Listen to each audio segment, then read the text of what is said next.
तो साथियों आई spaces warriors में स्वागत करते हैं। और बहुत ही डिमांड के बाद से मैं अपने सब्जेक्ट स्पेशल सब्जेक्ट मेरा साइंस और ज्योग्राफी है, जो कि मैं इंस्टीट्यूट में पढ़ाया करता हूँ पीसीएस को या फिर शिक्षक भर्ती स्टूडेंट को। तो वो मैं आज स्पेशल सब्जेक्ट आपको लेके आया हूँ जिसका नाम है फिजिक्स, यानी कि फिजिक्स नहीं मतलब साइंस टोटल, जिसमें फिजिक्स का कुछ कुछ चैप्टर आपको मैं स्टार्ट कर रहा हूँ। अब जैसे जैसे प्यार मिलेगा आप लोगों पे डिपेंड करता है, जैसे जितना प्यार दीजिएगा इसका वीडियो उतना ही फास्ट आपको देखने को मिलेगा। और मैं वादा करता हूँ कि आपका जीरो लेवल का तैयारी हो या हीरो लेवल की तैयारी हो, अगर इस सेशन को देखिएगा तो क्वेश्चन के माध्यम से एक एक टॉपिक मैं क्लियर कर दूंगा और आपके इतने क्लियर हो जाएंगे, चाहे आपकी तैयारी हो, साइंस बैकग्राउंड हो या फिर कोई भी बैकग्राउंड हो या ना हो, डजेंट मैटर। तो बस क्लास देख लीजिए, 15-20 मिनट का जो भी क्लास होगा, 10-15 मिनट का, बस उसको देख लीजिएगा। यकीन मानिए आज तक आपने कभी ऐसा पढ़ाई साइंस का नहीं किया होगा, क्योंकि मुझे अपने आप पे इतना भरोसा, इतना कॉन्फिडेंस है, क्योंकि मैं चीज़ों को काफ़ी मेहनत से करता हूँ, काफ़ी कलेक्ट करके करता हूँ। इसमें बहुत सारे पीडीएफ में यूज़ करूँगा, जो कि मेरा ही पढ़ाया हुआ पीडीएफ का स्क्रीनशॉट है, क्योंकि मैंने पढ़ा है, आपको पता है, क्योंकि समय बचेगा जिसके लिए मैं उसको पीडीएफ को यूज़ करूँगा। इस सेशन को इतना शेयर करिए कि तहलका मच जाए पूरा यूट्यूब पे, क्योंकि ये जो होगा बहुत ही बेहतरीन टॉपिक होने वाला है। इसका धूरा धूरा छुड़ा देंगे। और हाँ, मेरा मकसद वो होगा, वैसे टॉपिक को कवर करना होगा जो टॉपिक आपको परेशान करते हैं। आसान टॉपिक तो सब कोई पढ़ा देगा, सदिश, अदिश, वेक्टर, स्केलर, यूनिट, डायमेंशन, ये तो सब कोई पढ़ा देगा। लेकिन सबसे पहले मैं टारगेट करूंगा, मैं भी पढ़ाऊंगा, लेकिन पहले मैं उन सब्जेक्ट को टारगेट करूंगा, उन टॉपिक्स को जो कि आपको एग्जाम में परेशान करते हैं और कंसेप्चुअल टॉपिक हैं जो परेशान करते हैं। तो चलिए सेशन को स्टार्ट करते हैं। जो लोग नए होंगे चैनल को सब्सक्राइब करिएगा और पुराने लोग अधिक से अधिक सेशन को शेयर करिएगा। और देखते हैं क्वेश्चन के माध्यम से हर चीज़ को हम लोग क्लियर कट करेंगे। और आपका जो डिमांड था बाइलिंगुअल का, हिंदी और इंग्लिश में क्वेश्चन का, साइंस में मैंने दोनों लैंग्वेज में लिख कर रखा है, ठीक है। तो आप जितना प्यार दीजिएगा उतना ही इस वीडियो आगे जाएगा और उतना ही फास्ट वीडियो आएगा। चलिए सेशन को स्टार्ट करते हो। आज का पहला क्वेश्चन देखते हैं स्क्रीन पे क्या है। काफ़ी खेद के साथ कहना पड़ रहा है कि पहले क्वेश्चन में जो है आपकी टाइपिंग मिस्टेक है, आपका थोड़ा सा इंग्लिश में, हिंदी में ठीक है। तो वह ताप बिंदु जिस पर ठोस, द्रव और गैस तीनों अवस्थाएं पाई जाती है। मैं बोल दूं इंग्लिश वाले के लिए कि तीनों स्टेट्स यानी कि सॉलिड, लिक्विड, गैस जो है वो टेम्परेचर पॉइंट्स क्या है जिस पे तीनों पाए जाते हैं। ऑप्शंस आपके दिए हैं boiling points, melting points, freezing points and sacral points, त्रिक बिंदु। इसका आंसर क्या होगा आप लोग कमेंट करके बताइए, उसके बाद से हम इसका आंसर बता रहे हैं। सबसे पहले तो कमेंट्स कंसेप्ट को समझना पड़ेगा। ट्रिपल पॉइंट होता क्या है, जैसे कि आपने पढ़ा होगा कि ये जो भी पॉइंट होगा आपके लिए अमृत होगा एकदम। पहला पॉइंट याद रखिएगा कि आपने पढ़ा होगा किसी चीज़ का फ्रीजिंग पॉइंट, हिंदी इंग्लिश दोनों में बोलता चलूँगा। फ्रीजिंग पॉइंट को क्या कहते हैं हम लोग? फ्रीजिंग पॉइंट को हम लोग जमाव बिंदु कहते हैं। वही एक होता है आपका फ्रीजिंग पॉइंट के बाद से मेल्टिंग पॉइंट, मेल्टिंग पॉइंट, ठीक है। मेल्टिंग पॉइंट को हिंदी में गलनांक कहते हैं। क्या कहते हैं? गलनांक कहते हैं। तो आपने पढ़ा होगा कि फ्रीजिंग पॉइंट या मेल्टिंग पॉइंट दोनों सेम होता है। कितना डिग्री सेल्सियस भाई? 0 डिग्री सेल्सियस। यानी कि 0 डिग्री सेल्सियस पर बर्फ ठोस से द्रव यानी सॉलिड से लिक्विड बन जाता है, पानी बन जाता है। और वही पानी जो होगा, मतलब कि लिक्विड जो होगा ठोस में कन्वर्ट होगा, वो भी 0 डिग्री सेल्सियस पे। तो कभी सवाल पूछेगा कि फ्रीजिंग एंड मेल्टिंग पॉइंट यानी जमाव और गलनांक बिंदु दोनों कितना होता है? 0 डिग्री सेल्सियस होता है, ठीक है। अगला एक होता है बॉइलिंग पॉइंट। बॉइलिंग पॉइंट को कहा जाता है आपको क्वथनांक। क्वथनांक का मतलब है कोई चीज़ का खौलना। तो कोई चीज़ जितना डिग्री सेल्सियस पे खौलता है उसको उसका मेल्टिंग बॉइलिंग पॉइंट या फिर उसको क्वथनांक कहते हैं। और पानी का होता है 100 डिग्री सेल्सियस, यानी पानी जो है 100 डिग्री सेल्सियस पे खौलने लगता है। तो यहाँ से दो प्रश्न तैयार हो गए, फ्रीजिंग पॉइंट, मेल्टिंग पॉइंट यानी गलनांक या फिर जमाव बिंदु जो होता है 0 degree Celsius, and boiling point is 100 degree Celsius यानी क्वथनांक जो होगा 100 डिग्री सेल्सियस होगा। तो आपने तो देखा कि हर चीज़ हर टेम्परेचर पे अलग अवस्था हो रही है, कभी ठोस हो रहा है, कभी द्रव हो रहा है, कभी गैस हो रहा है। लेकिन एक ऐसा भी पॉइंट आता है जहाँ पर 3D में आप देखिएगा जब, तो तीनों स्टेट्स आपको देखने को मिलते हैं। तीनों स्टेट इन द सेंस कि एक सॉलिड भी देखने को मिलेगा गोल गोल ऐसे करके सॉलिड की तरह, इसमें लिक्विड भी देखने को आपको मिलेगा, कैसे? ऐसे लिक्विड आपको पानी की तरह। इसके अलावा इसमें आपको गैस भी देखने को मिलेगा भाप की तरह उड़ता हुआ, भाप की तरह उड़ता हुआ। यानी कि यहाँ पर तीनों स्टेट आपको देखने को मिलेंगे। और ये कभी भी नॉर्मल टेम्परेचर पे संभव नहीं है, इसके लिए प्रेशर को मैनेज करना पड़ता है। तो जब हम प्रेशर को मैनेज करेंगे तो प्रेशर को मैनेज करके ऐसा कंडीशन क्रिएट किया जाता है एक टेम्परेचर पर, जिस टेम्परेचर पर तीनों अवस्थाएं दिखती है। ठोस भी दिखेगा उसमें, मानी कि गोल गोल ठोस दिख रहा है, उसमें से पानी भी बुलबुला रहा है, उसके बाद से गैस भी निकल रहा है। तो इस पॉइंट को, इस टेम्परेचर पॉइंट को हम लोग किस नाम से जानते हैं? सैक्रल पॉइंट या फिर इसको ट्रिपल पॉइंट, सेक्रेल पॉइंट नहीं, ट्रिपल पॉइंट लिखिए, सबसे अच्छा इसका ट्रांसलेशन है। ट्रिपल पॉइंट कहा जाता है, त्रिक बिंदु हिंदी कहा जाता है, ठीक है। क्वथनांक तो आपको मैंने बता दिया, कितना होता है 100 डिग्री सेल्सियस। गलनांक कितना होता है 0 डिग्री सेल्सियस। एंड हिमांक यानी फ्रीजिंग पॉइंट कितना होता है 0 डिग्री सेल्सियस। इस क्वेश्चन को आपने क्लियर कर लिया होगा, option D is correct answer. ये प्रश्न ऐसा है कि आपके पूरे एक चैप्टर को कंप्लीट कर देगा। वो चैप्टर क्या है, हीट ट्रांसफर। हीट ट्रांसफर बच्चों को बड़ी परेशान करता है। ऊष्मा का स्थानांतरण, सबसे पहले जानिए ऊष्मा जो होता है इसका एसआई मात्रक क्या होता है, जूल होता है। 3 चीज़ का एसआई मात्रक जूल होता है, ऊष्मा का, कार्य का और किसका, ऊर्जा का। तीनों का एसआई मात्रक क्या होता है, जूल होता है। इस बात को आपको ध्यान रखना है, ठीक है। अब आगे थोड़ा सा बढ़ते हैं, तो आपको पूछ रहा है कि transfer by heat by convection can be, संवहन द्वारा ऊष्मा का स्थानांतरण हो सकता है। तो सबसे पहले आपको ये चैप्टर है जिसमें आपको समझना है कि ऊष्मा का स्थानांतरण मतलब जो गर्मी होगा एक जगह से दूसरी जगह कैसे पहुंचेगा। जैसे कि आपने कभी देखा होगा कि रॉड गर्म करिएगा, रॉड इधर गर्म, मतलब कि एक जगह से दूसरी जगह ऊष्मा जो होगा, हीट होगा, किस माध्यम के द्वारा पहुँचता है। काफ़ी टफ चैप्टर है लेकिन मैं आसानी से इसको समझाने की कोशिश करूँगा। तो हीट जो ट्रांसफ़र होता है इसके 3 मेथड्स होते हैं। हीट ट्रांसफ़र के 3 मेथड्स होते हैं। मेथड्स नंबर 1 को कहा जाता है आपका चालन कहा जाता है। चालन को इंग्लिश में कंडक्शन कहा जाता है। मेथड नंबर 2 को आपको संवहन कहा जाता है। संवहन को इंग्लिश में कन्वेक्शन कहा जाता है। और मेथड नंबर 3 को कहा जाता है रेडिएशन यानी कि विकिरण कहा जाता है। तो कोई पूछे कि हीट ट्रांसफर करने के कितने मेथड, 3 मेथड, चालन, संवहन, विकिरण, यानी कि कंडक्शन, कन्वेक्शन एंड रेडिएशन। अब तीनों प्रोसेस को हम आपको आसानी से समझा रहे हैं, ठीक है। चलिए डायग्राम के माध्यम से समझते हैं। अब कुछ बिंदुओं पर गौर करते हैं। कभी आपने ऐसा अनुभव किया है, मेरे साथ साथ बोलिएगा तब हम लोग आसानी से हर चीज़ को समझेंगे। कभी आपने ऐसा महसूस किया है कि यहाँ लोहा का रॉड हम आग में रख रहे हैं, एकदम ध्यान से समझिएगा, लोहा का रॉड आग में रख रहे हैं और लोहा के रॉड रखने के कारण अगर जहाँ हाथ पकड़े वहाँ गर्म हो गया, समझ रहे हैं ना। आग में ये वाला पार्ट है लेकिन ये वाला पार्ट आपका गर्म फील हो रहा है। इसका मतलब क्या हो गया, ये ऊष्मा का स्थानांतरण हो गया। तो सबसे पहला मेथड चालन कंडक्शन है।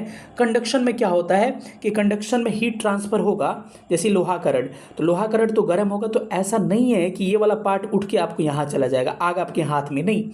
इसके कण गर्म करते हैं बारी बारी से, मतलब कि इसके बगल वाला इसको गर्म करेगा, फिर इसको ये गर्म करेगा, इसको गर्म करते करते आपके हाथ तक हीट ट्रांसफ़र हो जाता है। तो ये ऊष्मा का स्थानांतरण जो चालन कंडक्शन होता है, इसमें कणों का स्थानांतरण नहीं होता, यानी पार्टिकल ट्रांसफ़र नहीं होते हैं। यहाँ का पार्टिकल यहाँ नहीं जाएगा, लेकिन कैसे गर्म होगा, आपकी ऊष्मा का स्थानांतरण आपके सॉलिड में मुख्यतः होता है। पूछा जाएगा चालन कंडक्शन जो होता है किस में हीट ट्रांसफ़र करता है, तो आपके सॉलिड में।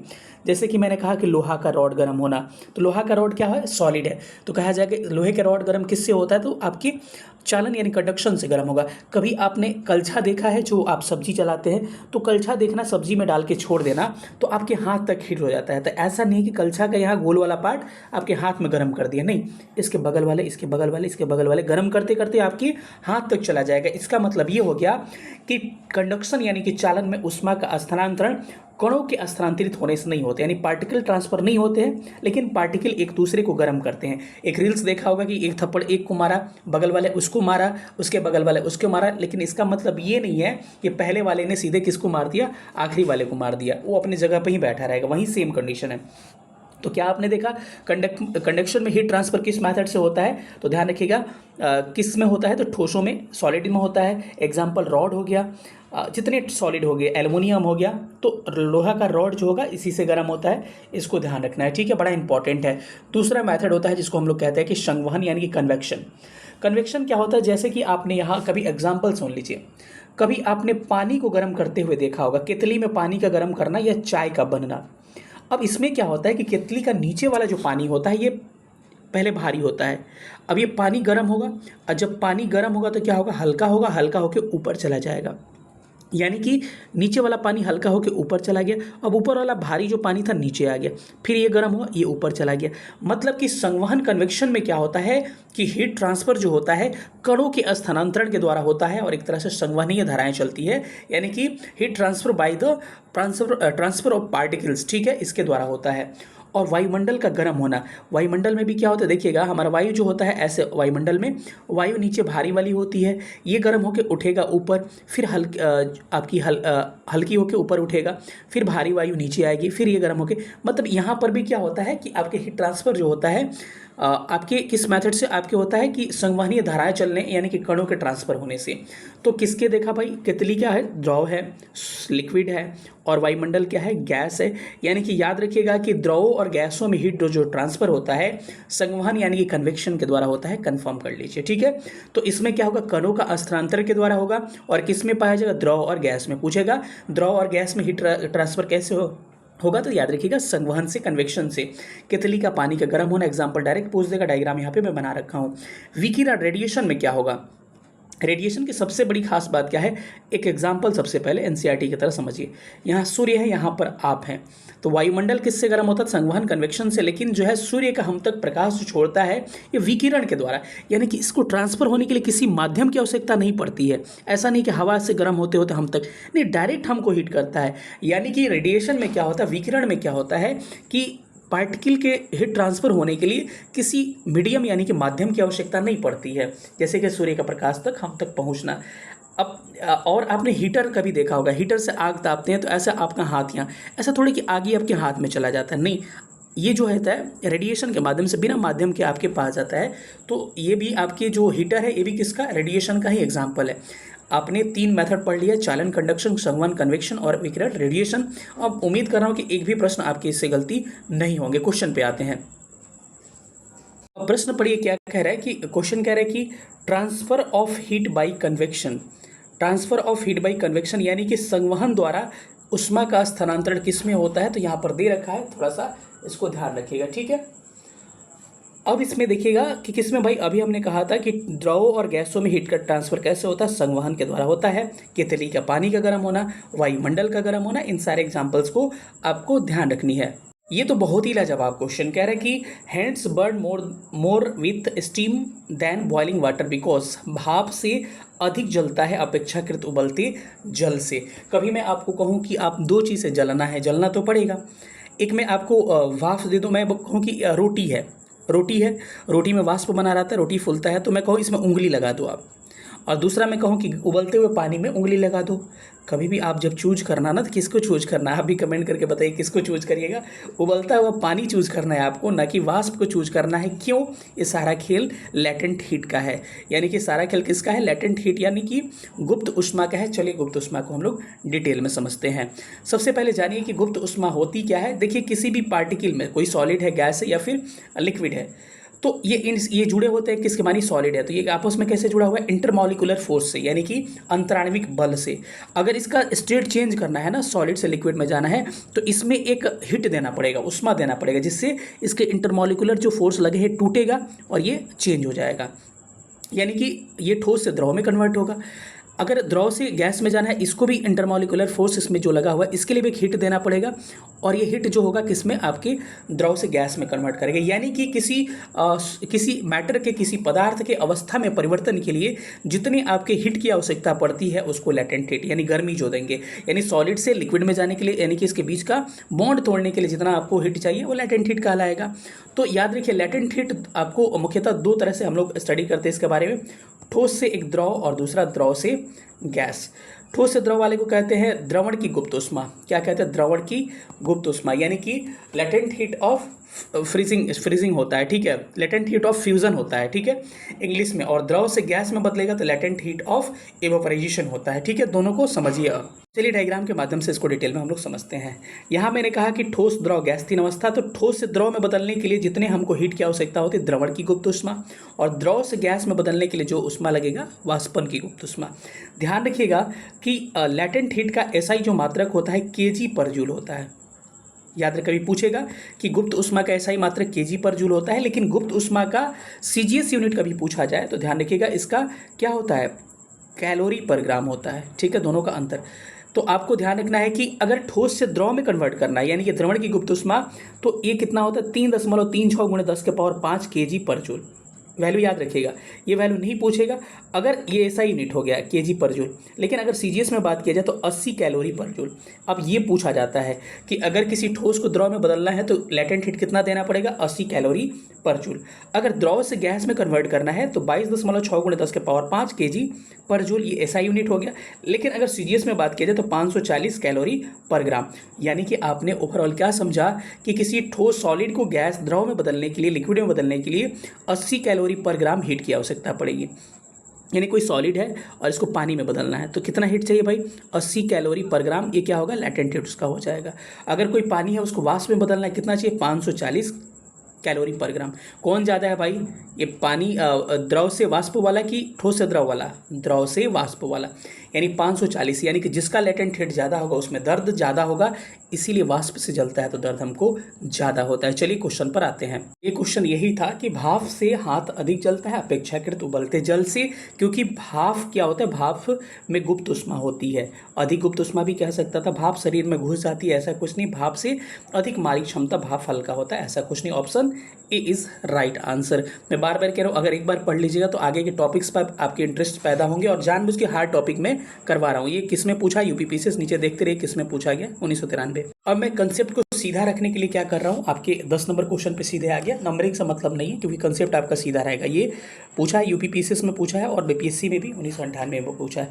करें कि at what temperature is the density of water is maximum, किस तापमान पर पानी का घनत्व मैक्सिमम होता है। घनत्व क्या होता है पहले समझ लीजिए। ये इतना दूर है, इसका कम घनत्व हो, पास पास कम है ना, कम घनत्व।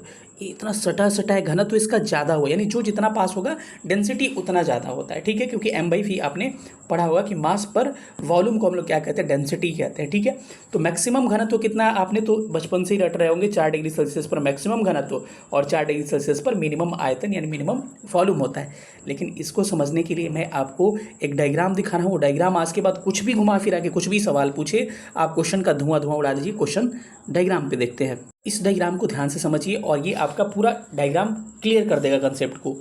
अब देखिएगा यहाँ पे डेंसिटी का बना हुआ है ग्राफ और यहाँ पर वॉल्यूम आयतन का बना हुआ है। अब इसमें एक्चुअली क्या है, कटोरा को उलट दीजिए, मतलब इस तरह का आकृति होगी, इसमें कटोरा सीधा रहेगा। ठीक, इस पर डेंसिटी दीजिए और नीचे टेम्परेचर दीजिए। अब यहाँ पे टेम्परेचर लिख लीजिए 0 से लेकर कितना, 10 डिग्री सेल्सियस तक। इस ग्राफ में चेक करिए। अब ग्राफ में चेक करिए क्या पूछा था, मैक्सिमम घनत्व, घनत्व वाले ही है ना, आयतन ये है मैक्सिमम घनत्व। भाई ये ग्राफ घनत्व है, यही वाला ग्राफ है ना घनत्व का, ये उठा सबसे कितना पे है ज़्यादा, आपके 4 डिग्री सेल्सियस पे। तो किसी पानी का घनत्व मैक्सिमम कितना होता है, 4 डिग्री सेल्सियस पे। अगर वही कहा जाए कि घुमा फिरा के पूछे तो कहेगा कि पानी को अगर गर्म किया जाता है 0 डिग्री सेल्सियस से 10 डिग्री सेल्सियस तो क्या होता है, तो पहले इसका घनत्व बढ़ेगा, फिर 4 पे मैक्सिमम होगा, फिर घटेगा। समझ में आया ना। वही कंडीशन वॉल्यूम में अप्लाई होता है, उलट देंगे ग्राफ को। अब ग्राफ इसमें क्या होता है कि यहाँ पे वॉल्यूम का है, यहाँ पे टेम्परेचर का है, यानी कि मिनिमम देखिए ये आयतन मिनिमम किस पे जा रहा है, सबसे नीचे कहाँ गिर रहा है ग्राफ, यहाँ पर कितना, 4 पे। तो 4 पे क्या था, मैक्सिमम डेंसिटी था और 4 पे मिनिमम 4 डिग्री सेल्सियस पर मिनिमम क्या होता है, वॉल्यूम होता है। इसको आपको ध्यान रखना है। ठीक है, अब इसमें थोड़ा सा ध्यान रखिएगा कि अब पूछेगा कि अगर 0 डिग्री सेल्सियस से हम अगर 10 डिग्री सेल्सियस तक गर्म करते हैं तो क्या होगा, पहले आयतन घटेगा फिर आयतन बढ़ेगा। अगर उल्टा पूछ दे कि 10 से 3 करते हैं तो क्या होगा, पहले घटेगा फिर क्या होगा, बढ़ेगा। यानी कि minimum volume 4 degree Celsius, maximum density 4 degree Celsius. ऐसा अभी कभी नहीं आपको कोई नहीं पढ़ाया होगा। अब तो ये प्रश्न लुल्लू पुल्लू हो गया आपके लिए। At what temperature is the density of water is maximum, किस ताप पर पानी का घनत्व अधिक होता है। कितना पर भाई, कितना पे मैक्सिमम उठा था ये ग्राफ, 4 पे, तो 4 डिग्री सेल्सियस और मिनिमम वॉल्यूम भी इसी तरह के एक और क्वेश्चन कर लेते हैं। सवाल आपका इसी तरह का है, कह रहे कि what will be the change in volume of water if the temperature drops from 9 degree Celsius to 3 degree Celsius it is done.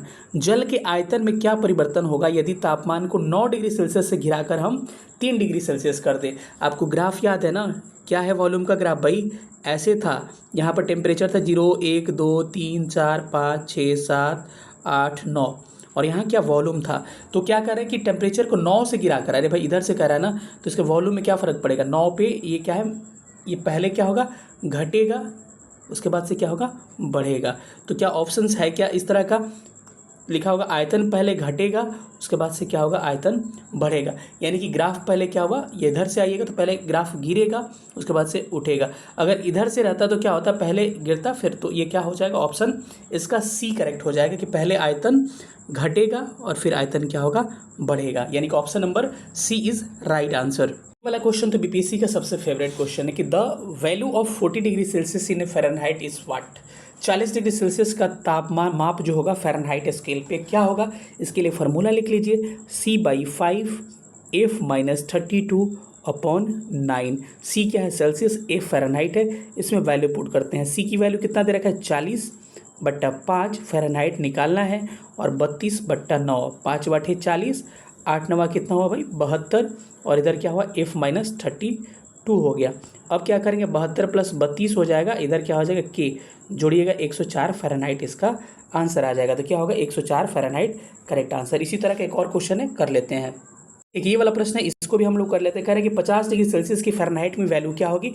तो वही लिखिए, फिर से फार्मूला याद करिए, C/5 F-32/9। C/5 का मतलब हो गया, C 50 है, 5/F-32/9, 10 बार में कटेगा, 10×9 90, और प्लस बराबर F-32 क्या हो जाएगा भाई, 90, ये -32 इधर +32, 122 फ़ारेनहाइट इसका correct answer option number B हो जाएगा। ये प्रश्न को तो शायद आपने रटा होगा लेकिन कभी समझा नहीं होगा। अगर नहीं समझा हो तो मैं समझा दे रहा हूँ। कह रहे कि at what degree do the temperature of centigrade and Fahrenheit remains same. कितने डिग्री सेल्सियस पर सेंटीग्रेड और फ़ारेनहाइट सेम होते हैं। मतलब कि अगर इधर 40 तो उधर भी 40, यानी सेंटीग्रेड में भी वही वैल्यू, फ़ारेनहाइट में वही वैल्यू। तो ये आपको सबको याद होगा, -40 डिग्री सेल्सियस पे फार्मूला लगाइए, C/5 F-32/9। अब क्या करिए, डिग्री सेल्सियस कितना है भाई, -40/5 F-32/9, 5/40 माइनस में आएगा ना, तो -72 बराबर F-32। अब क्या हो जाएगा, F बराबर क्या होगा, -72 और +32 कितना आ गया भाई, -40। यानी -40 किस में आया, फ़ारेनहाइट में भी, और -40 हमने किस में रखा था, डिग्री सेल्सियस में भी, यानी कि -40 -40 यानी फ़ारेनहाइट डिग्री सेल्सियस इक्वल हो जाएगा। अगर मैं आपसे सवाल पूछूं कि 0 डिग्री सेल्सियस हमारा क्या है, फ्रीजिंग पॉइंट है, ठीक है, फ्रीजिंग पॉइंट, या कह सकते हैं मेल्टिंग पॉइंट, यानी गलनांक जमाव। तो इसको अगर केल्विन में बदलना है तो क्या करिए, केल्विन में बदलने के लिए डिग्री सेल्सियस को हम लोग 373 जोड़ देते हैं। तो 0 + 273 कितना हो जाएगा, 273 केल्विन। अगर पूछा जाए क्वथनांक क्या होता है, क्वथनांक मतलब समझ रहे हैं, मतलब कितना पे खौलेगा पानी, 100 डिग्री सेल्सियस होगा। हमने कहा था कि डिग्री सेल्सियस को केल्विन में बदलने के लिए क्या करते हैं, 273 में डिग्री सेल्सियस को जोड़ देते हैं, क्या हो जाएगा, 373 केल्विन हो जाएगा। समझ में आ गया ना। तो ऐसे प्रश्न आपके पूछे जा सकते हैं, ध्यान रखिएगा।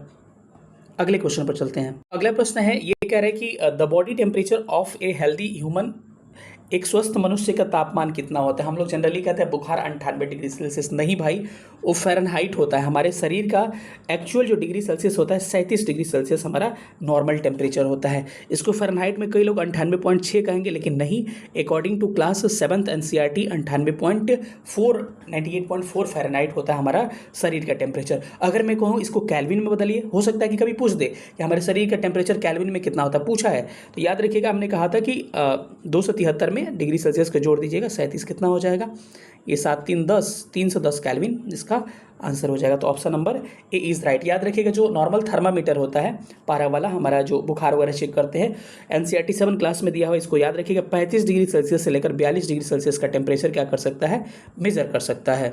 अब एक प्रश्न दे रखा है कि रेफ्रिजरेटर में खाद्य पदार्थ रखने के लिए सुरक्षित टेम्परेचर क्या होता है, यानी कितने, जो फ्रीज होता है, फ्रीज में हम कितना डिग्री सेल्सियस पे रखेंगे कोई चीज़ तो ख़राब नहीं होगा। इसका आंसर होगा 4 degree Celsius, option A. Thermostat क्या होता है, आपने थर्मोकॉल का देखा हुआ, गर्मियों में छतों के ऊपर या फिर जो एल्वेस्टर होता है उस पर थर्मोकॉल लगता है, क्यों, क्योंकि टेम्परेचर को कांस्टेंट रखने के लिए। उसी प्रकार आपके थर्मोस्टेट भी एक तरह का इंस्ट्रूमेंट है जो क्या करता है, टेम्परेचर को क्या करता है, बनाए रखता है, तापक्रम को मापता है, ऊष्मा को मापता है, किसी निकाय का तापक्रम को स्वनियंत्रित करता है। क्या हो जाएगा, ऑप्शन नंबर सी करेक्ट हो जाएगा। अगला क्वेश्चन तो 10 नंबर ऑलरेडी हम लोग कर चुके हैं। इसके बाद से आते हैं 11 नंबर पर आते हैं, ठीक है। देखिए फिर पूछ दिया उसी तरह का क्वेश्चन, कह रहे कि जल का मैक्सिमम घनत्व, अरे भाई जल का मैक्सिमम घनत्व तो 4 डिग्री सेल्सियस पर होता है, लेकिन अगर केल्विन में ऑप्शन दे दिया तो दिमाग फिर जाएगा। आपको बताया था कि 273 में डिग्री सेल्सियस जोड़ दीजिएगा, केल्विन निकल जाएगा, यानी 277 केल्विन इसका आंसर बी हो जाएगा। मैं बार बार कह रहा हूँ कि मुझे अपने मेहनत पे भरोसा है और निश्चित रूप से इस वीडियो पे प्यार मेरा मिलेगा। 11 नंबर प्रश्न भी हमने 12 नंबर ये कर लिया था, ये वाला क्वेश्चन तो कर ही लिया था वॉल्यूम वाला। अब आते हैं इस क्वेश्चन पे। एक आखिरी प्रश्न है, ठीक है। आखिरी प्रश्न थोड़ा सा हटके है, यहाँ पे हमको नहीं लेना चाहिए था। कह रहा है कि why does the an iron float a mercury what is the, लोहे की कील पारे में क्यों तैरती है जबकि वो पानी में डूब जाती है। एक बात आप ध्यान रखिए, कंसेप्ट ये दूसरे चैप्टर का है। किसी का भी घनत्व जिसका डेंसिटी ज़्यादा होगा, जो उसमें तैरेगा, अगर उसका डेंसिटी जिसमें तैरेगा उससे ज़्यादा होगा, वो डूब जाएगा। जैसे कि पानी में मानिए कि लोहा तैर रहा है, अगर लोहा का डेंसिटी पानी से ज़्यादा रहा तो लोहा डूब जाएगा, अगर लोहा का डेंसिटी पानी से कम रहा तो तैरने लगेगा।